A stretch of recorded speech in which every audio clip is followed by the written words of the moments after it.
right behavior, people. Welcome to the Precision Teaching Podcast. On behalf of my colleague, Doug Kostowitz, I would like to say hello. How are you, Doug? I'm doing fairly well. How are you doing? Fairly well? Yes. Normally you're doing really well. Um, Nothing you want to now, talk about? Get off your shoulders? I'm a little disappointed now that I don't have hockey to watch, but I'm very happy that the Penguins did win the Stanley Cup. So Okay. I got a little addicted to the watching, but I'm doing great now. So let's keep Good. going. Good. Well, we have a lot to cover today. Let's get right into our agenda. We have an announcement today, and that announcement is that the deadlines for presentations at the upcoming International Precision Teaching Conference, which will be held in our backyard, well, right here in Pennsylvania, State College. Mm-hmm. The deadline is June 30th, which is the end of the month. And if any of you out there are thinking of talking about your research, talking about what you're doing, or I don't know, whatever you're doing, if you want to present at the podcast at the conference, please fill out a form which is found at acceleration.org, and it'd be great to see you at IPTC in November. Well, actually in October, November. All right, that's our announcement. And we have a new segment that I've talked about before. We're unveiling it today, and that's science news. We will talk about different science news that has some applicability to our field. Again, the science news may not directly be on precision teaching, but it is science news, and for those of you that listen to this podcast have a good appreciation of science, and we'll be bringing you different interesting news pieces to share with you. And our first news item that we're going to talk about, well, it's actually the only one today, but the first one we'll talk about in our podcast is a study which is called The Dark Side. This isn't the name of the study, but it's called, the article that this is linked to is called The Dark Side of Animation. And what this study did is they looked at PowerPoint. Everybody uses PowerPoint, right? You use PowerPoint, right, Doug? Definitely. You've been using PowerPoint. You're a consumer of PowerPoint. Yes. Maybe very few people actually use the old... help me out. I'm forgetting what they're called. Transparencies? Yes, thank you. The overhead projector and the transparency. I should remember that since precision teachers have a long history of showing their data on transparencies, and they still do, by the way, when we have our chart shares. But in terms of having presentations at meetings and lectures and so on, those are really dominated by PowerPoint, or to a lesser degree there are other things out there that people use, but I'll just use PowerPoint. And what the study did is they looked at, when you've seen PowerPoint, have you ever seen the animations? For example, let's say you have 5 bullet points, and when you put your screen up there, you have 1 bullet point. Then you animate in the second, so you have like an appear or a slide or a bounce or whatever, or the next bullet point does something snazzy, and then it appears. And then there'll be a third one, and the fourth one, and the fifth one, and they all appear. And what these people did is they wanted to find out, is that animation helpful for learning, or is it not helpful for learning? So they conducted an experiment where they took people that had the same amount of the same content, but one was animated, the other wasn't animated, and then they looked at retention and how much did people actually gain. What did they gain more, with the animated slides or the non-animated slides? And guess what they found out? You know it. They found out that the animated slides, people performed worse than they did when it wasn't animated.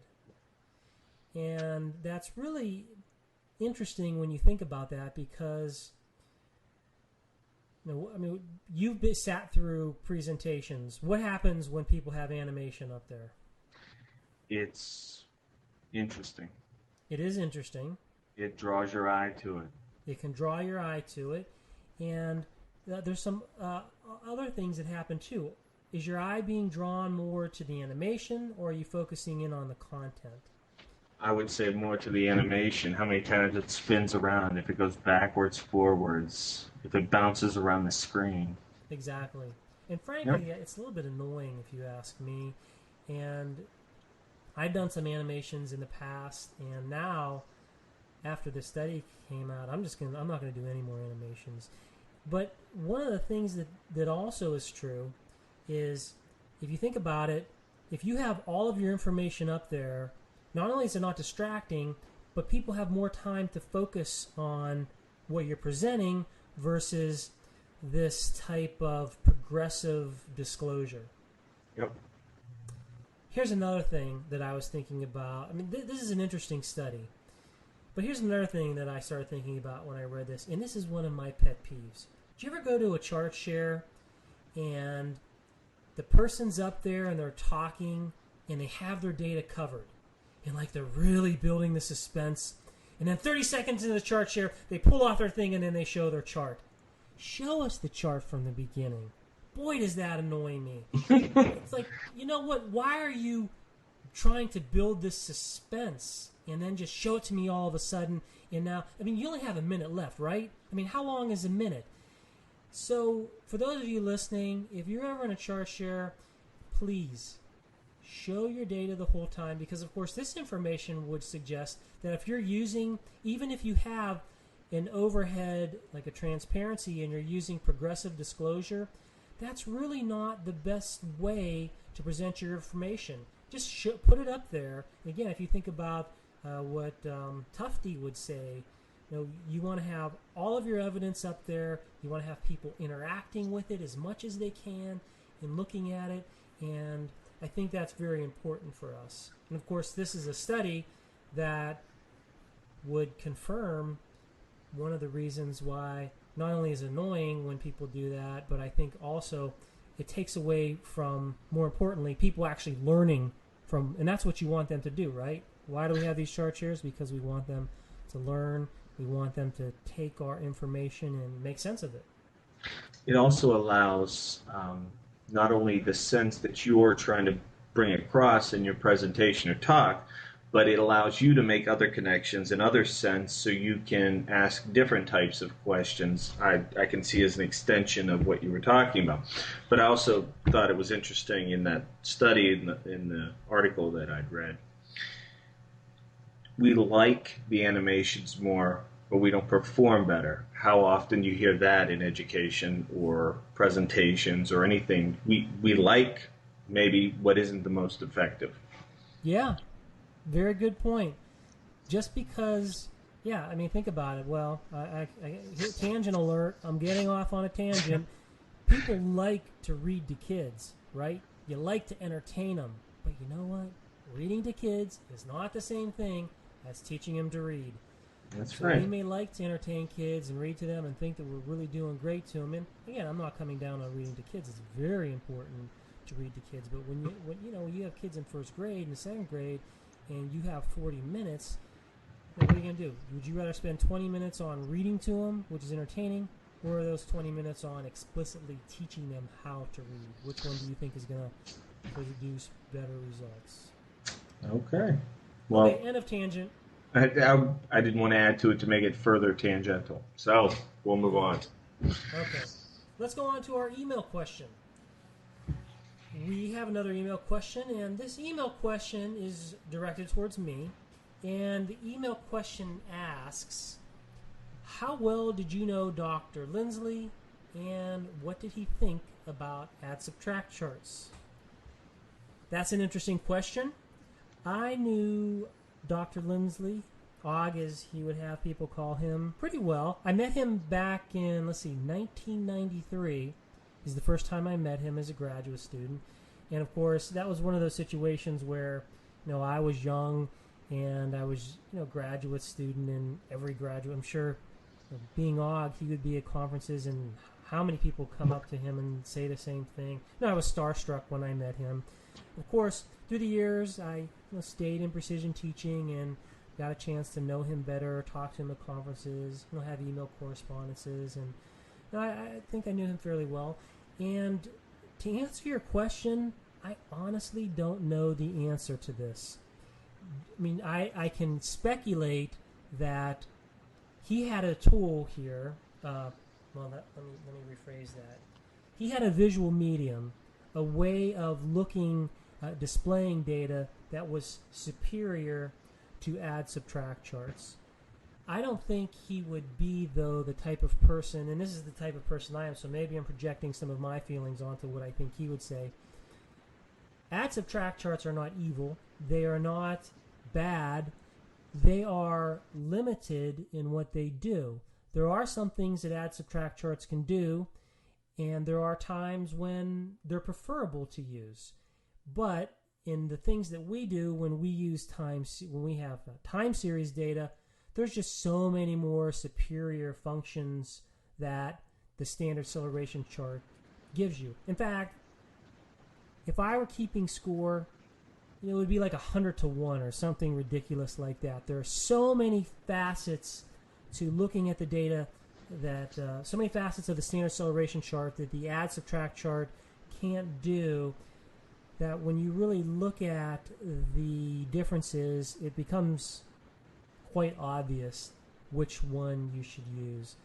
So I don't know if he if he would really come out strong and say, never use them. I don't think he would say that. In fact, oftentimes when you look at different visual media and what do different graphics, different ways of displaying the data, what do they do? You need to be informed of what they do, and then you make your decision. Now, Doug, did you knew Og, right? Very little. I talked to him, I think, once or twice at various conferences, but I was still, I don't think, decided on my career path Right. at that time. So, well, you started graduate school in what, 05? I started, in 05. Yeah. Yeah, in Og died in 04. So when you really started getting into, you've done precision teaching before, right. But when you really think when you do your doctorate, that's another level of intensity. Right. Yeah. So this is a good email question, and I think this would be something interesting to ask other people who knew him to kind of get the idea of what he would say. I mean, it's I don't know that he's really written a comparison of the two. Most of the time in his professional writing, when you see what he says, he was the type of person to share the positive features of the standard acceleration chart versus, hey, I'm going to tear down this other thing and tell people not to use it. Anytime you have that kind of dichotomy where you say one is better than the other, you create sides, so to speak, and you have the right side and the wrong side, and if you choose the one, you're wrong, and that's really not the way to look at it. But this is a good question, and I hope that my answer was informative. It was. All right. Oh, you said yes, it is informative, Doug? Yes, it was very. You're such a good co-host. Let's move on to our next section, which is the article review. The article review is a very short study, and in fact, it's a whole 2 pages long. 1 page of the description, and the other page is the chart. It might be good, really, to even, because of this information, it's almost like a chart share. I mean, it probably is better described as a chart share than a actual experimental study. But they did try to be systematic. What did you think about this article, Doug? What were some things that jumped out at you? Well, I thought it, first of all, it was interesting. Yes. I like the idea, and we haven't alluded to what that idea is, but my feelings are I like the idea. I thought we said what it was called, right? The effect of the number of math drills per day on math performance. That's what we're talking about. Well, we did say it now. We didn't say it up till then. I like the idea of it. I like the data are interesting. I think it does what it's supposed to do, and that is get you thinking so that you go out and do something similar to get some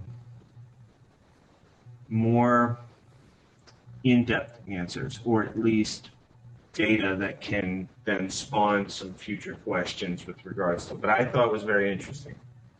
Mm-hmm. What did you think was interesting about it? Well, yeah, the data suggests and that if you're doing, they balanced. It was really nice how they tried to balance everything. What they did was they showed the data of 2 students, 4 groups of students, and right. one group received 1 drill per day. And this was be 2 students in that group, so to speak. Okay. 1 drill per day. Dyad. Yes. 1 drill per day of math sheets for 16 days. Then 2 drills a day per 8 days for another group. Mm-hmm. They received 4 drills for 4 days, and then 8 drills for 2 days. And each drill was 1 minute. And what they showed, that what the data show is the average scores, but that there are higher initial averages on the first day, but there's, as the data suggests, steeper slopes, so that the more drills you do each day, your slope increases faster. Mm-hmm. So you have higher accelerations. I just thought that was an interesting way to look at it. Yeah. So what they're saying, and this probably shouldn't be that big of a surprise to people, if you have more practice, you're going to have higher scores, basically. I don't know how they would really counterbalance this. I mean, what they did. I mean, let me say this differently. They tried to counterbalance this. They tried to keep it equal in the sense that you would practice. If you're in the 1 drill per day, you're practicing 16 times. If you're in 8 drills per day, you're still practicing 16 times. But the difference is the 16 times is spaced out across over 2 weeks versus 16 times in 2 days. And so if you had 16 days with 1 per drill, and then you had 16 days of 2 drills and 16 days of 4 drills, then obviously what would you find? Well, who would have the highest acceleration? You asking me? I thought you were asking. Yeah, no, I was asking you. I was talking. No, you get more practice under the 8 drills per day, so right. Definitely you would have higher accelerations until it reached a certain level where maybe it's I can't write any faster. Or until you hit whatever the aim is. Right. And I wonder if this is what this study is actually getting at. I mean, it would be interesting, too, if they could replicate this and just play that out that way. I'm intrigued by this because obviously this is a study that speaks to efficiency, and we want to do things that are, we want to maximize efficiency. We want to use procedures that will help our learners learn as quickly as we can. And that's why we do science. We set up some condition, we measure our conditions, we analyze what happens, and based on that evidence, we say, okay, this is what we found, let's use that information. And if it's whatever that information says, when that information is replicated, if we keep seeing the same effect, we have something. And obviously, if you appreciate scientific evidence, then you use that evidence in your teaching or whatever in your practice. I think it'll be also. Yeah, go ahead. I'm sorry. I was just going to say, I think it'd be also interesting to see what the actual scores were, because I know that these were averages. And in a conversation that we had off the podcast, you had mentioned that they're made with the averages, one student performing higher than the other one and pulling the scores up or whatnot, what you normally get with averages, and see what the actual scores were might be interesting too. Yeah. You know what else bugs me too is why are there no errors on here? Oof. That would be nice to see. Mm-hmm. And I wonder, what that would look like. I imagine, well, who knows what it would look like. Also, too, when you have errors, it gives you an idea of, well, I suppose if you really saw, well, I don't know. It'd be difficult here because the other thing I'm not sure of in this study is when they chart 2 drills per day, which data point are they charting? And when they chart 4 drills per day, which data points are they charting? I don't know that I saw that in here. No, they do. They specifically state that. Where do they say it? Each data point represents an average of all the drills performed by all 8 students that day. So each data point is not only the average of both students, but both times. So on the 2, it would be. So yeah. So if you did 8 drills in one day and you had 2 students, that's 16 that you're averaging together. Right. Yeah. So. Yeah, very interesting. But this, again, is something that if you're trying to learn something, and this is looking at math, and they use the word drills. I prefer the word practice. Drills has a negative connotation.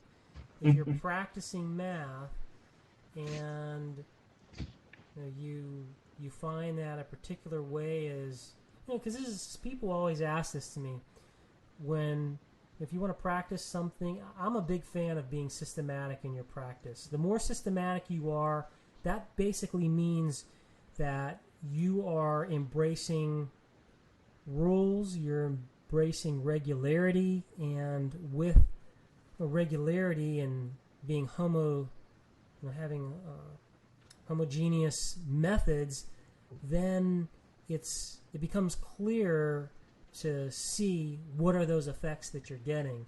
And if you're going to practice something, how many times should you practice each day? Should you practice 1, 2, 3, 8 times? Other people have different ways of practicing. They'll set some people may have a acceleration line, and they'll say, okay, I'm going to set my acceleration line, and if you're over the line, then, if it only takes you 2 practice trials to do it, then fine, we're going to move on. But it's interesting because what they're looking at is, how does it affect it? And of course, what they conclude is that the 4 to 8 drills are producing, it looks like, higher accelerations. So I think what they would argue for is if you could get more practice each day, then that would be great. I still got you there, Doug? You do. I was just going to say my initial reaction holds true, that this is interesting, and it provides, as you mentioned, all those little ins and outs that you want to question. It just spawns many different questions about this, but then also larger questions about how to look at it. So that's why I found it very interesting. Yeah, no, I agree. I like the fact that they're looking at acceleration. That's a positive, and they're trying to be as systematic as they can here. And looking at acceleration obviously is something if you have a standard acceleration chart, look at acceleration, right? It's called the standard acceleration chart for a reason. Right.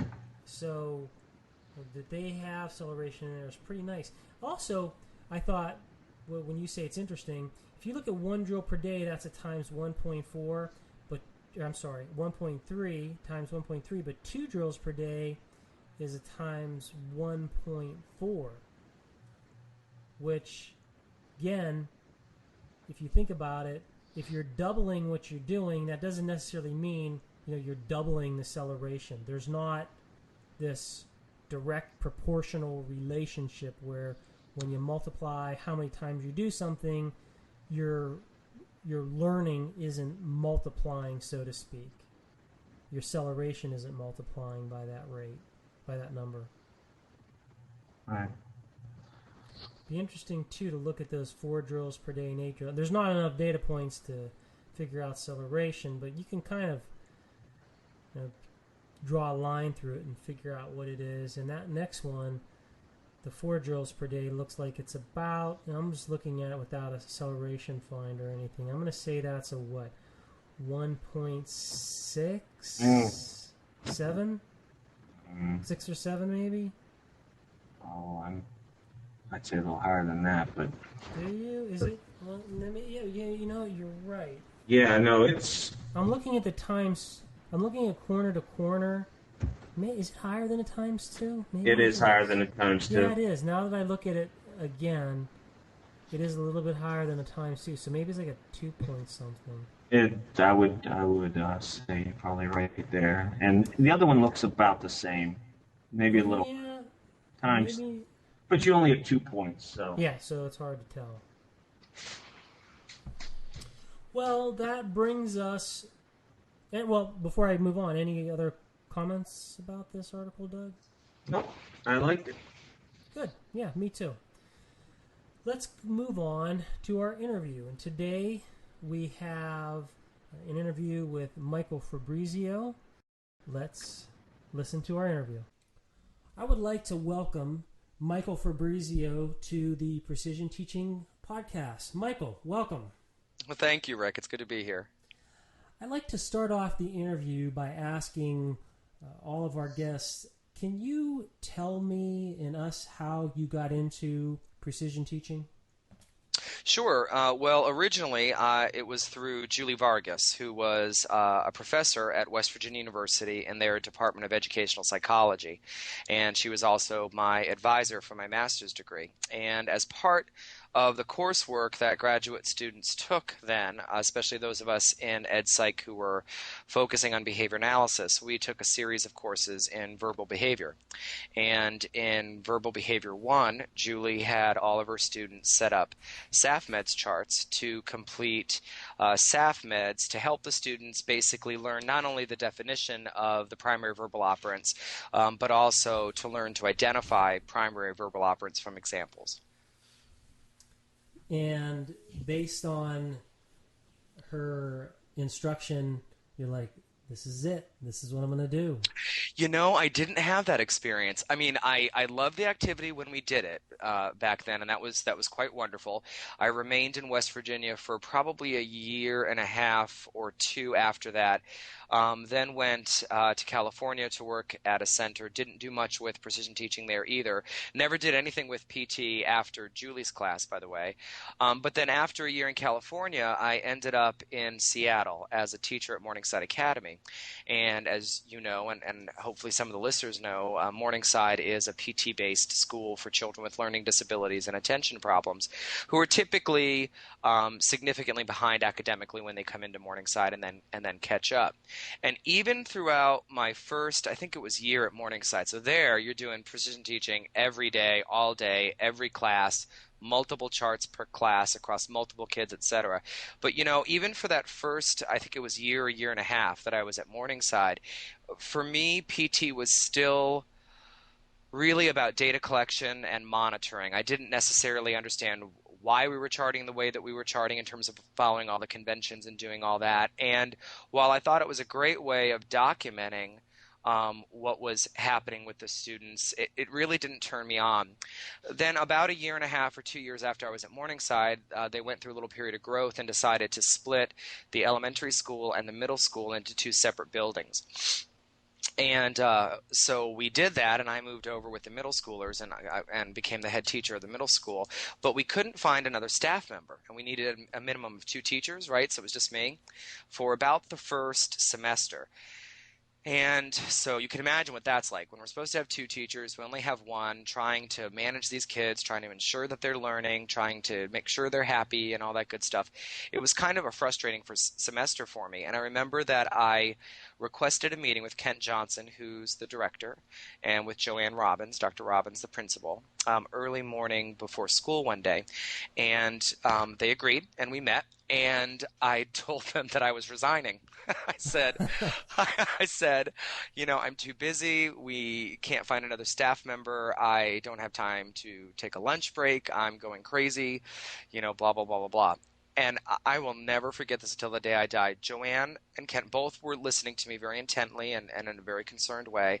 And Joanne looked at me, and the first thing she said was, "You need to chart more." And I thought to myself, "You're crazy. I've just come in here and complained to you about how busy I am." And remember, at this time, I was still looking at charting as just data collection, really. That's why you did it, was to document what actually happened. That was the main purpose. And so I'm thinking to myself, you're nuts, Joanne. You're telling me to do more work when I've just told you that I have more work than I can handle and I'm unhappy.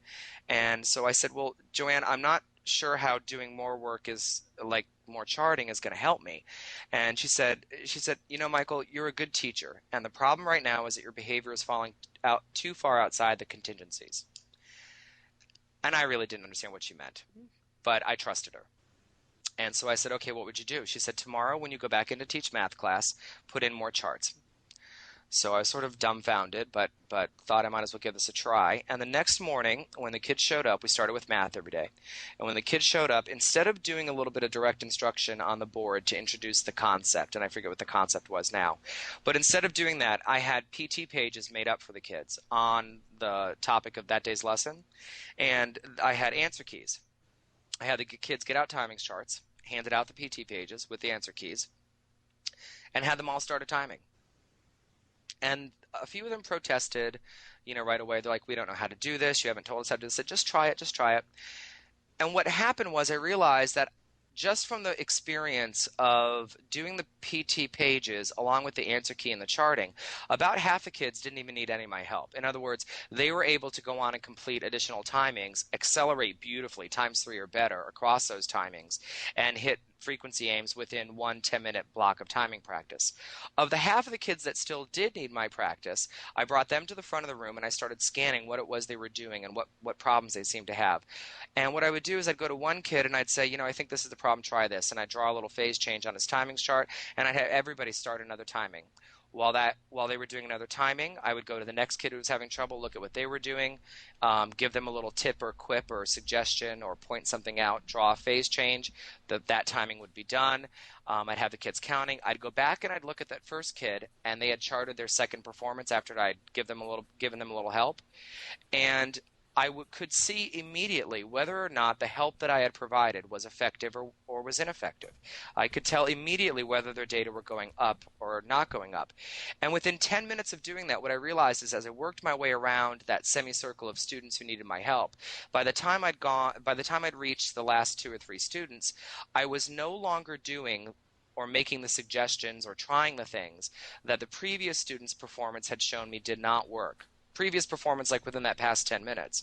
And what I was doing instead was telling the next students to do the things that had worked with the previous students. So it was that first morning, it was that one morning when I realized that the power, for me, the power of that chart and the power of the charting procedures that we use allowed me to see, not week to week, not month to month, not even day to day, but literally minute to minute, whether or not I was being an effective teacher. And it allowed my teaching behavior to get selected by the consequences provided by my students' learning. That's an excellent story. I wonder how you feel about people who are always saying, "Well, when you do precision teaching, it's the child knows best, and the way to handle those situations is just to let the child figure out what they're doing." Well, I guess I would say I agree and I disagree. Well, I guess I'd say that I absolutely agree that the child knows best, but I've always interpreted that as meaning, first and foremost, look at the child's data because the child will often speak to you Mm-hmm. through their performance data, and they'll speak to you in ways that they very often can't speak to you. It allows them to have a voice. Those data allow them to have a voice that they otherwise wouldn't have. As far as the notion of just letting kids sort of hang out there in the breeze and figure it out on their own, I'm not a big proponent of that. That probably has more to do with the fact that I tend to work with students who are significantly behind their typically developing peers. And if we allowed them to, quote, figure it out on their own, close quotes, I don't know that they would enjoy all that much significant growth. And I certainly don't believe that they would be able to stand even a prayer of a chance of catching up with their typically developing peers. I'm glad to hear you say that. I think about, and this isn't everybody who says this, and the idea that some people equate the child knows best with like a discovery learning, and some people will say it's almost like this magic tonic. Well, stick it on a chart and let the kid figure it out. But right. you really bring up such a good point.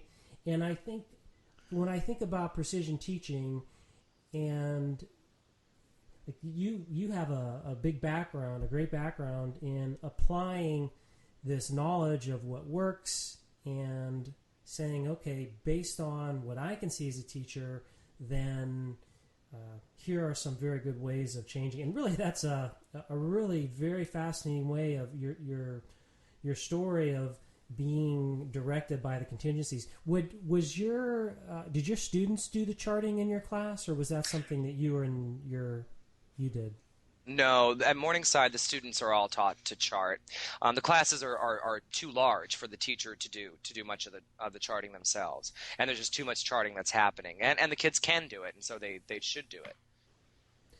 Yeah, that makes sense, because having a class of students and you also having to do the chart, that's a lot of work, to say nothing of just the time commitment. Now, when you were teaching, was it just you, or did you have an aide? Well, no, until we found another teacher, it was just me. Okay. So at that point, there were about 30, just over 30 middle schoolers, divided typically into 2 to 3 groups. And is that one class, or that's like 3 classes? So you're a teacher and you have one group, or you're responsible for all 30 of those kids, but you just sort of have a system where they go through with you and they're doing independent work and so on? Well, again, the period of time that I was talking about was a time when Morningside was understaffed. So after the end of that first semester, we did find a second teacher. So it would basically be 2 teachers. At that time, it was 2 teachers divided among about 30 middle schoolers. But then within that, within that group of 30, you'd always have at least 2 groups, if not 3 groups. Now, which teacher then had 2 groups versus 1 group would have depended really on the teacher's teaching skills and their ability to manage the classroom and keep kids moving and doing all that good stuff.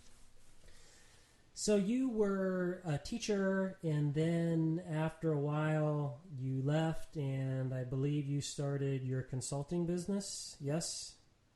Yeah. I was the head teacher at Morningside, and then I went on to be the lead trainer in their public school outreach project, where they would take the Morningside model, including precision teaching, and take over entire schools, entire school districts, and handle for them and teach them how to teach kids more effectively. And then in 1996, Allison Moores and I started at that time what was called Fabrizio Moores Consulting, and that was because both Allie and I came from backgrounds working with children on the autism spectrum.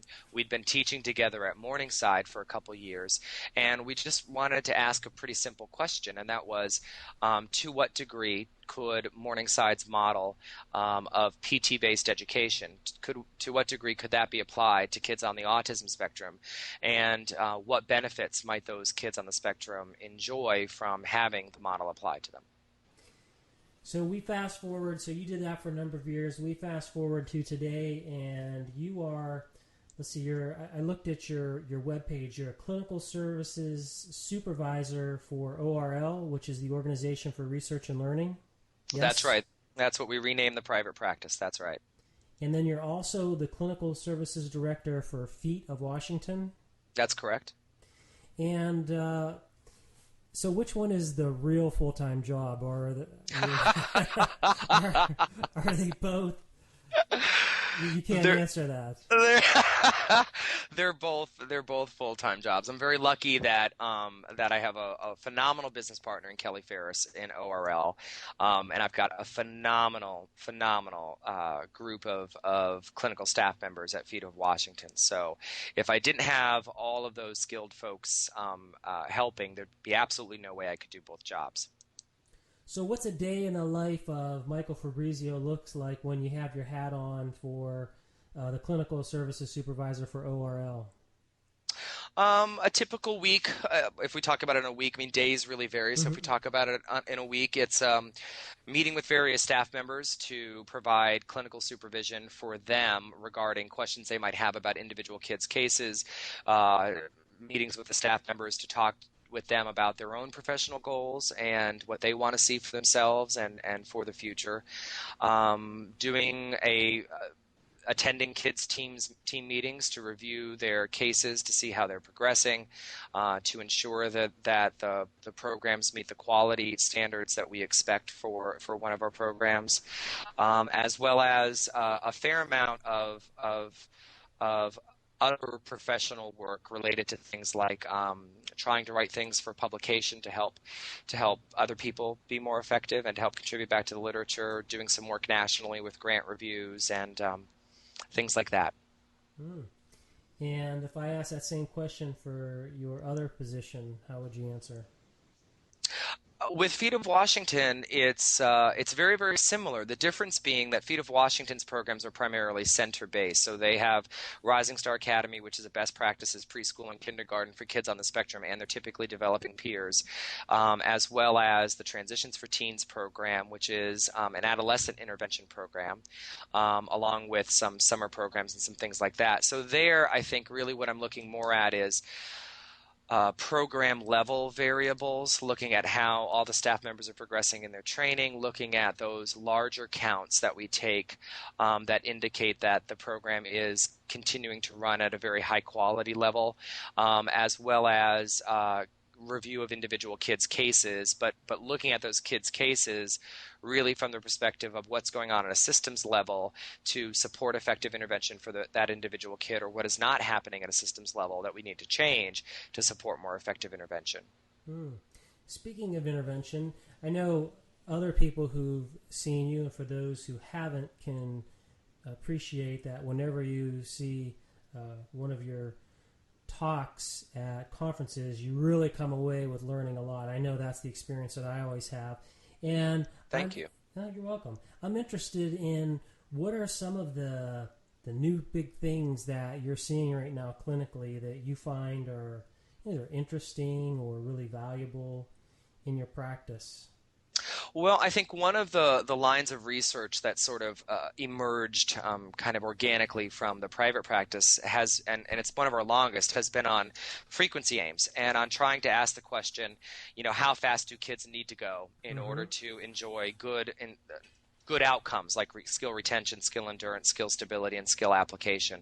So we continue to collect those data on a very routine and regular basis, and we're really proud of the growing database that we have of replications across kids and charts showing that the frequency aims seem to sort of cluster around various learning channels. So I think that's really exciting, and we're about to release a more detailed analysis of those data than we have in the past. So in the past, what we've done is said, this is the recommended frequency aim range for this learning channel based on this number of observations, and this is we selected that range because this was the range where 90% or more of the kids' charts showed all the 4 outcomes of fluency that we test for.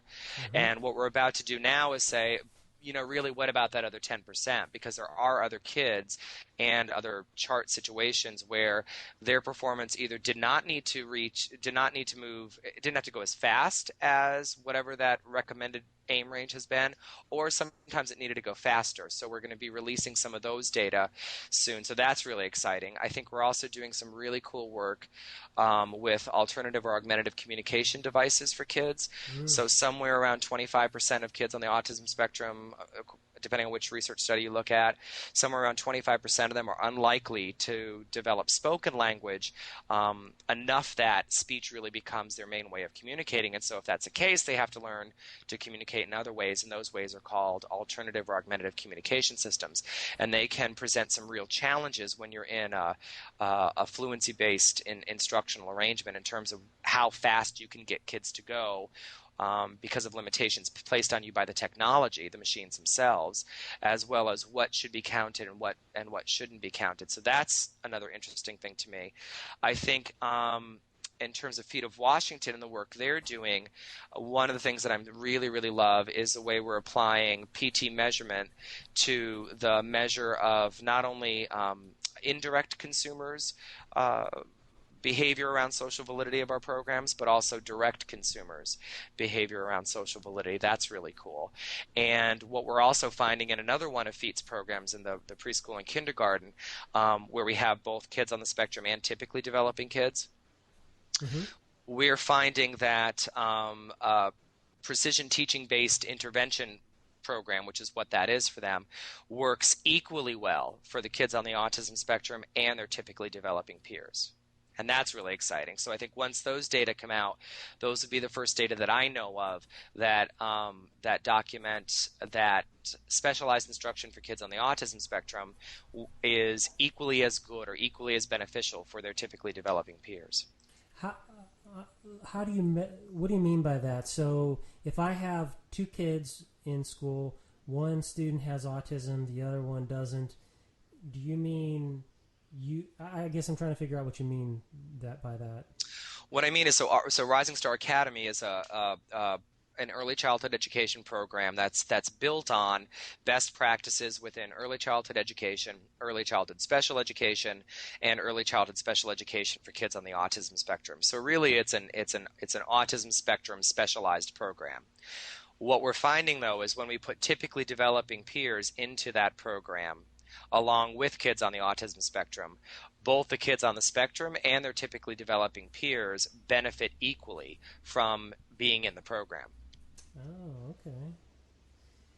From your experience working with the people with feet, I'm sure you have a range of professionals. Some may have some experience with some of the things that you've done. Some may not know anything.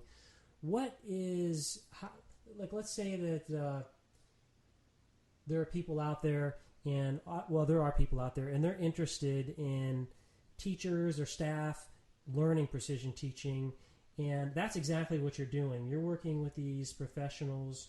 What are some things that you found successful helping these people that have these different backgrounds learn precision teaching and these different techniques that you're doing?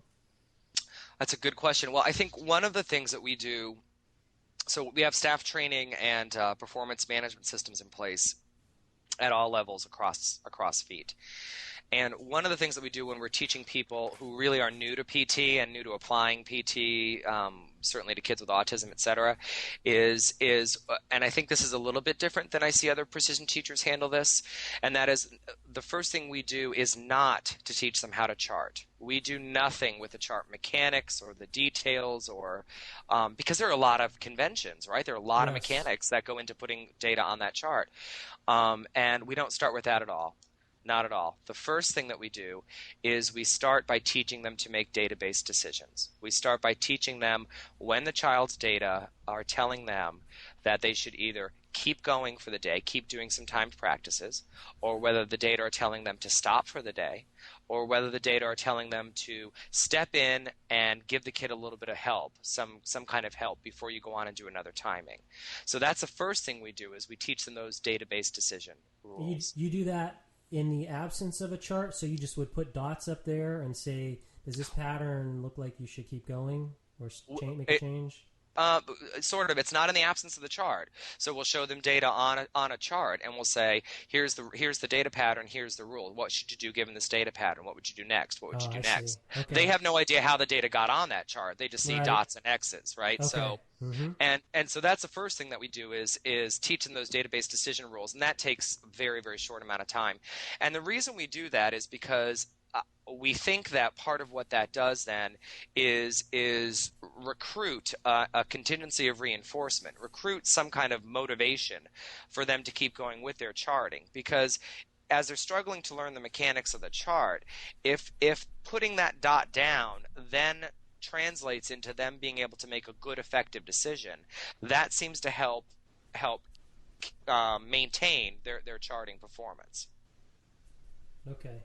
Does that make sense? Yes, it does. So we'll put database decision making in first. Then the second thing that gets layered in is what Doug Greer out of Columbia refers to as shaping contingency shaped behavior related to delivering the intervention. So basically we have a rubric that says in any 10 minutes of high quality instruction we should be seeing these 54 different things.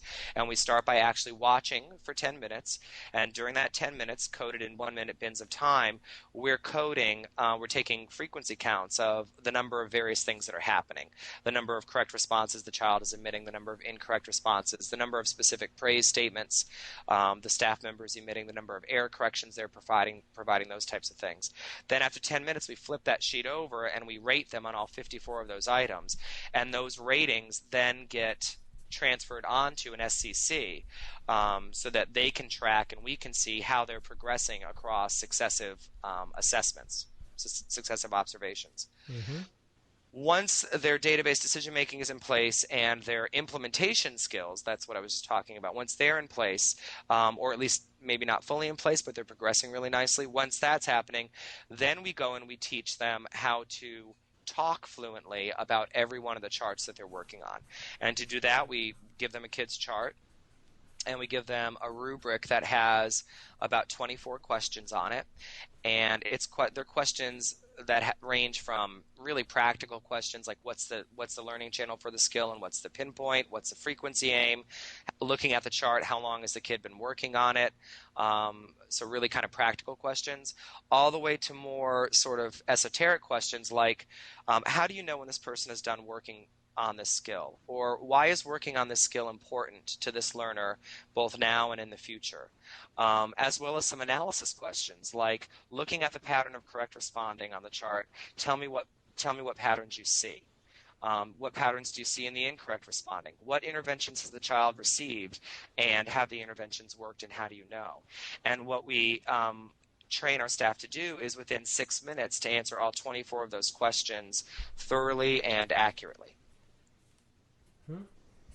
So we have those three main pieces. Those form sort of the core of our staff training: database decision making, implementing the procedures as prescribed, and being able to talk fluently about what they're doing. Those three repertoires are the core areas within our staff training model. That is probably the most systematic way I've ever heard of training people. That is really phenomenal.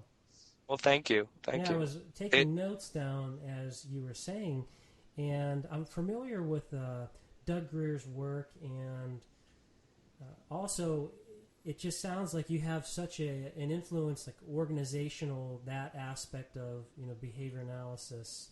The OI piece really seems to fit into what you're doing here. Well, I think it's essential. I mean, I spent so much time in my career working with such a range of teachers. So I've worked in private schools and public schools, and I've worked in suburban schools, and I've worked in inner city schools, and I've worked preschool all the way up through high school.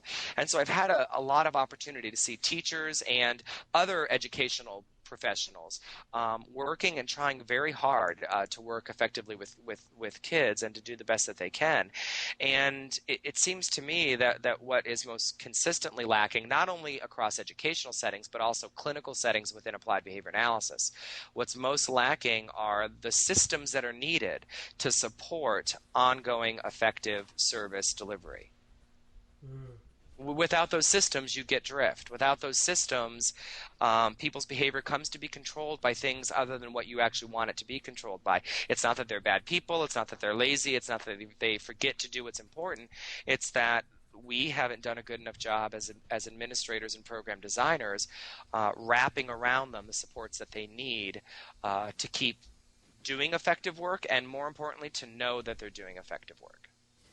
I'm really I'm glad to hear you say that. I teach a course in reading, and I think you and I are definitely on the same page there, because sometimes people will ask me, well, you're doing all of these very wonderfully efficient different types of activities where when I talk to people, there's still the old battle of, well, should you do phonics or should you do whole language?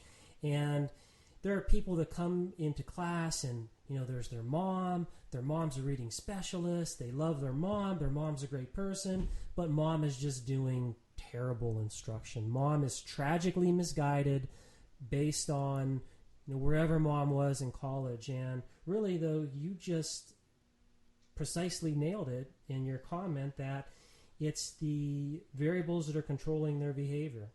Yeah, yeah, and you know what? I don't think you and I have ever had to talk about this, and so I don't want to assume this of you, but I'm a radical behaviorist, and so I'm a Skinnerian, dyed in the wool, raised almost out of the womb. All right, wait a second. Ready? High five.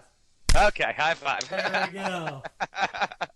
So one of the many wonderful things about that is I don't need to get into that anything that a person says, does, thinks, or feels is up for scientific analysis. It's up for consideration. Really, not a whole lot is ruled out. So if somebody says to me, I really want to try this bit of whole language instruction, just as an example, I may have my opinions about whole language, and those opinions are probably shaped jointly by direct experience as well as a reading of the literature. I may have my own opinions about it, but as long as we've got good measurement in place, and as long as the people implementing the procedures are looking at those measures, and those measures are tied directly to whether students are learning, I'm all for trying it, because my belief is that most people teach or work with kids because they want to see the kids get better. Mm-hmm. They want to see the kids improve in some way. And if you see that the kids aren't improving day after day after day after day, I wonder if some of your beliefs around some of those things that you're doing or those curricula that you're using, I wonder if some of your beliefs wouldn't shift. I'm a big fan of direct instruction, and people always say, oh, you must love direct instruction. And I say, no, I actually don't. I don't personally love direct instruction. I would not choose to use direct instruction if it were up to me, but unfortunately it's not up to me. It's up to the students that I teach. So I'm going to use whatever curriculum, whatever curricular sequence, whatever procedures are going to allow them to effectively, efficiently, and happily make meaningful progress. So it doesn't matter. My preference or lack of preference for any given system is unrelated to the questions at hand. It's what can I do to help them learn? No, we share a very similar view there. When I talk about here's the thing. When you talk to people in general, you and I have this background that if you couch these things and you are using these other technologies. For example, I remember reading through the early precision teaching. Like there was a conference that I started attending the PT conferences in '97, but I have literature from the early '90s, and I remember reading some of the presentations, and it was like using whole language with precision teaching. And there are other people that I talk to right now that sort of say the same thing, like, well, if you're using whole language and you're doing it with PT, kids can make lots of growth. And unfortunately what happens is, and again, this isn't a shout out for whole language, because there's lots of things I think that could be improved by that system, but nevertheless, if you are using PT with it, you're drastically improving it, and if you're finding that you're creating this specific outcome, then if you're a true scientist, you're really letting the data guide your decision, not some ideology. That's right, and I think you are letting the data, and those data are direct counts of student performance, and so therefore, in that scenario, it's a wonderful example of the child's always right. Yes, right. Right? If the child's data are improving and they're engaged happily. That's also a big passion of mine, is working on developing child assent and respecting assent withdrawal and ensuring that kids are happy and enthused about what's happening to them. So as long as the kids are progressing and they're doing that happily and willingly, and free of any strong coercion, then life's good. The kid is always right. The data are telling you. Yeah, I'm glad you brought that up about the scent withdrawal, because I want you to talk about that a little more. I think that is so, well, it's unique the way you and your colleagues are, and maybe, I don't know if unique's the right word, underused maybe is a better word, or maybe it is unique. But just the other day, I was observing this little boy, and he was, what was he, like 8 years old? And we were trying to teach him yes, no, and this kid would just say yes to everything. And I just saw, oh my gosh, here is someone who's been through a particular type of a program for probably Yes. 5 years, and the kid just says yes to everything. I know that kid, Rick, Oh without my even knowing him. God. I've seen that kid. Yes, I know exactly. Yep. Your heart just kind of breaks, because Yes. like Yes. you're seeing this child with like a broken will. I know that's not very behavioral speak, but that's the feeling you get. That's absolutely, I think, what's happening. You're seeing their behavior as a function of the past reinforcement contingencies, and those contingencies have produced this persistent but unengaged and barely thought out answer. Yes, yes, Yes. yes, yeah, yeah. Well, what we do is we so on our charts, typically what you'll see maybe a few more symbols than you might see on other charts. So on a typical chart for us, you'll see a dot, which represents the frequency of correct responding. You'll also see, and that's typical of all precision teachers, you'll see an X, which is our deceleration movement cycle. So it's the frequency of incorrect responding, or those things that we want to see decrease. You'll also, in the bottom cycle of our charts, you'll see a dot that corresponds to the number of timed practices that were completed that day. So a dot on point 001, for example, means that one timed practice was completed in that 16 hours. We make the assumption that kids sleep for 8 hours a day, so that's why we use a 16-hour record for. Yep, I do the same thing. Yeah, or you might see a dot at .005, which means the child completed 5 timed practices during that day. So that's the third Right. symbol. And then the fourth symbol you'll see, if it's needed, is going to be straight up that same day line, up towards the very top of the chart, just like maybe underneath 1,000 per minute. And you'll see an asterisk. And that asterisk means that the child withdrew assent. Meaning, in other words, as we were trying to engage with time practice with the child, they told us, they elected to stop. They said, in whatever way they do, and they all communicate differently, they said, I'm done for the day with this. Even though you might have had the goal, teacher, of having me beat my previous best performance, even if you might have planned on us working together on this for 10 minutes or on me learning these new materials, even though that was all part of your plan, for whatever reason, I'm not willing to do it. And as soon as a child indicates assent withdrawal to us, as soon as that happens, all intervention in that skill stops for that day. Their best performance is recorded on the daily per minute chart, and an asterisk is marked at the top of the day line. And what then happens for us is that measure of assent withdrawal right on the daily chart, that measure of assent withdrawal then becomes one more little bit of data that we can use to make decisions on. So we can start asking questions like, is the child's frequency of correct responding increasing like we'd like it to? Is their frequency of incorrect responding decreasing like we'd like it to? How much effort are they putting into learning this, as shown through the number of time practices? And how happy do they appear to be, or unhappy do they appear to be, based on what's happening with their assent withdrawal? If we see that we're getting high frequencies of assent withdrawal, like every day or every other day we sit down to work with this child, they withdraw their assent, then we take that as feedback to us as the teachers that we need to make some kind of a change in our procedures. some kind of a change in the independent variable so that the child doesn't withdraw assent. We need to figure out why they're withdrawing assent. Is it that they're not motivated enough? Is it that it's too hard of a step in the curriculum? Is it that it's too easiest of a step in the curriculum? What is that assent withdrawal telling us, and how can we change what we're doing so that the child not only makes great progress in terms of correct and incorrect responding, but also makes happy progress as witnessed through decline in assent withdrawal?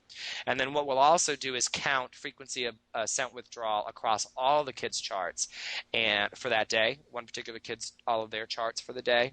Mm-hmm. And that gets maintained on a separate daily per minute chart within a portion of their program binder that we call the program management charts. And that's things like number of timed practices completed per day, the frequency of those, frequency of daily improvement goals met, frequency of assent withdrawal, all those types of things. Now, do you look at, so you have a student, and let's say there's, 30 things that you do with that student. You could theoretically have 30 assent withdrawals? Yes, absolutely. Yep. Okay.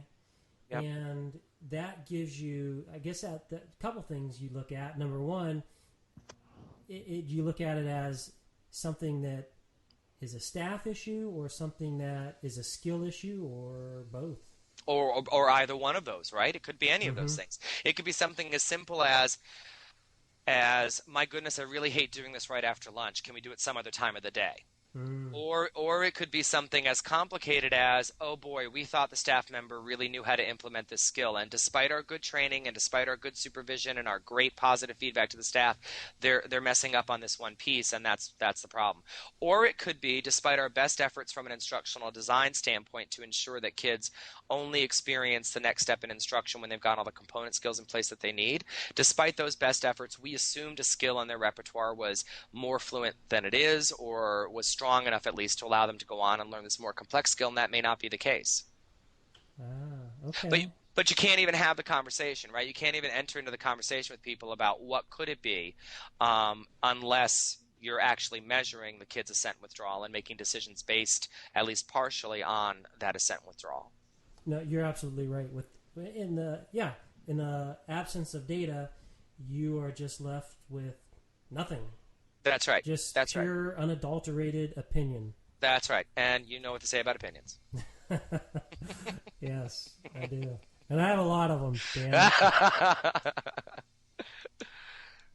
So, as you move forward with your programming, what do you see yourself doing in the next 5-10 years? Do you continue on expanding your programs into other areas? Is that your plan? Yeah, so ORL, which, by the way, for anybody listening, there's a reason for that name.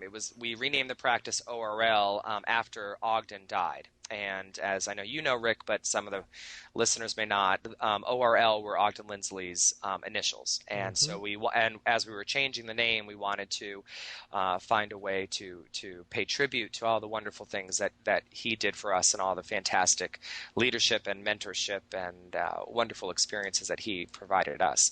So one of the things that's happening in the future is ORL has just received a contract from Washington State's Department of Social and Human Services to provide services in a new pilot program that they're launching. And we're really excited because the goal of this program is to prevent kids on the spectrum from having to be placed outside of their homes because of their behavioral problems. And so we are just thrilled to have the opportunity to get in there and into some of these kids' homes and apply some of the phenomenal skills that we've learned as precision teachers to help build those kids' core competencies and communication skills and social skills, to help build those enough that their family and their caseworkers really and their teachers aren't talking about sending this child away anymore. The child is now skilled enough, in control enough, competent enough that they can remain in their homes and in their schools. So we're really looking forward to that,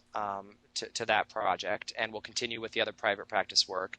And then with Feet of Washington, I always have about 10 more ideas for additional specialized clinical service programs that I think we need to put into place to help fill service gaps, not only in Washington, but hopefully create service programs that can serve as models for other people. Mm-hmm. How many people does Feet of Washington service? We have 750 member families. As far as kids who access one or more Feet of Washington clinical programs, is that the question you're Yeah, asking? yeah. Just, Uh, well, I'm just trying to get an idea of how big your organization is, and just Small. Oh, we're small. A little over 100 probably.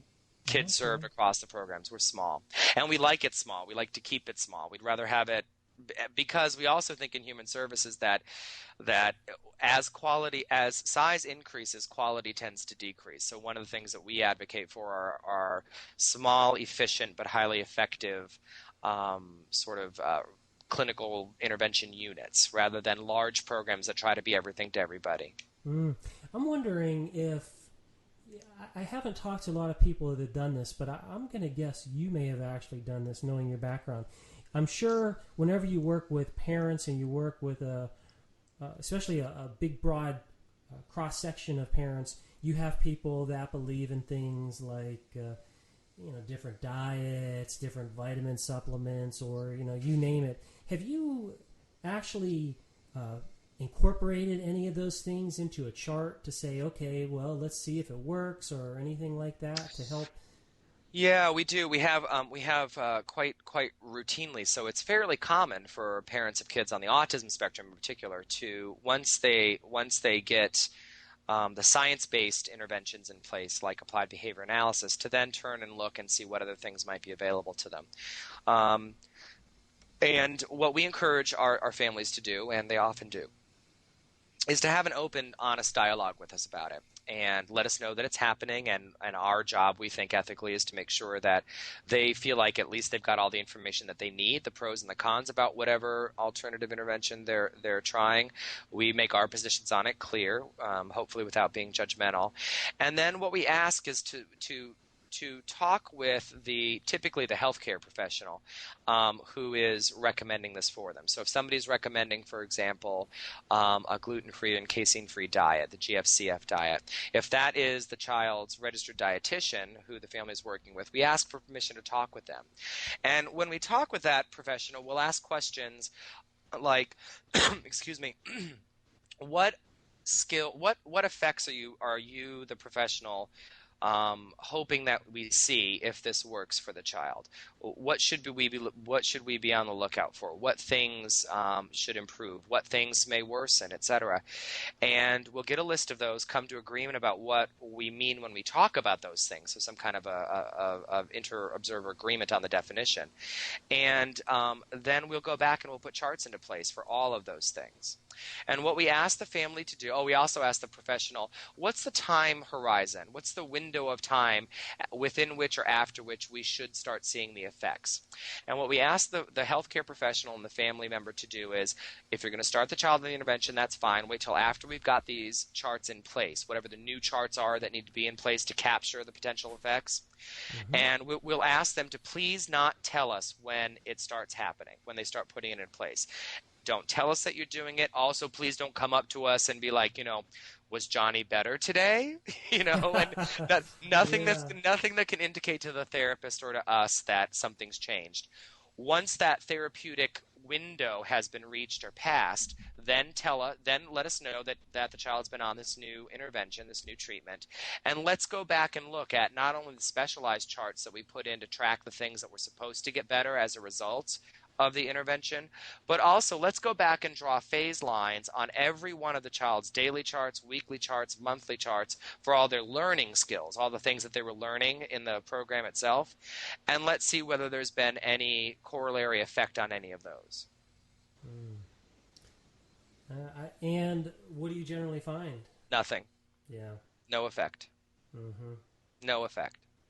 And as a result of that, you go back, you share it with the parents. Are they like, oh, wow, this is great? Or maybe they're, well, we weren't at the right therapeutic dosage. I mean, I'm just curious how parents react to that. Well, I'd probably guess that about 7 or 8 times out of 10, they say, well, that's okay. I think they're getting better. And we say, okay. Okay. As long as it's not hurting the child, as long as the parents are fully informed about the pros and the cons, about the strength of the evidence, etc., then that's okay. Now, we have had situations where parents have wanted to engage in interventions that just seem potentially dangerous to us, and we have to make it extremely clear after we've done our best to get them information about what they're proposing. We have to do our best to make it clear that we can't be a part of that ethically. But that's very rare. That's very infrequent. Well, Michael, we are coming towards the end of our interview, and I always like, again, to end the interview with asking, is there anything that I shouldn't ask, I should have asked you but didn't ask you, or anything you'd like to share or talk about before we leave? No, I don't think so. Thank you very much for having me on. It was a pleasure to be here. Well, I would like to thank you for myself and behalf of all of our listeners for a very, very informative interview. It's always nice talking with you. And certainly,